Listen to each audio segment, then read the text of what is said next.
Senti, tornando un attimo seri, diciamo la vetta si sta avvicinando, nel senso che le partite sono sempre meno. Come fai a tenere la giusta tensione a questi ragazzi che vedono allungare, diciamo, il loro distacco?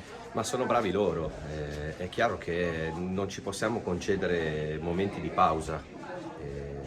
Il mio lavoro sta prettamente in quello, di cercare di far capire che un mezzo passo falso potrebbe riaprire le cose, però c'è tanto impegno da parte loro vogliono raggiungere l'obiettivo così come lo vogliamo tutti, perché poi lavoriamo tutti per lo stesso obiettivo e quella è la cosa più importante, insomma il merito è da dividere in tutti quanti, non solo per quanto riguarda l'allenatore. Ma onestamente, secondo te il campionato è ancora aperto? È ancora aperto nel momento in cui si abbassa la tensione. Come ho sempre detto dall'inizio, se noi vinciamo tutte le partite abbiamo vinto il campionato. Grazie. Siete contenti al di là del risultato della prestazione? Ma sicuramente sì, perché avevamo comunque l'obiettivo di andare a +9 sul Borgo, che è la diretta inseguitrice, considerando il turno di riposo che ha, però psicologicamente sia soprattutto per noi ci può dare grosso morale e chissà, speriamo possa un attimino demoralizzare gli altri.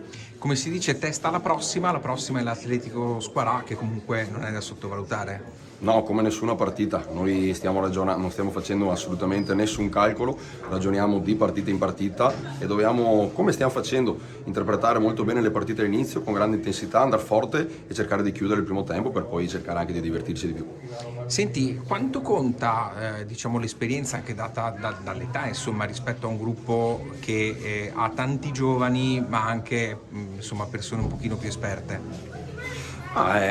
Fortunatamente nella rosa ci sono 5-6 giocatori che hanno tantissimi campionati alle spalle, quindi ognuno di questi dà il proprio contributo nell'aiutare, nel dare indicazioni e nel far crescere quelli più giovani. Grazie.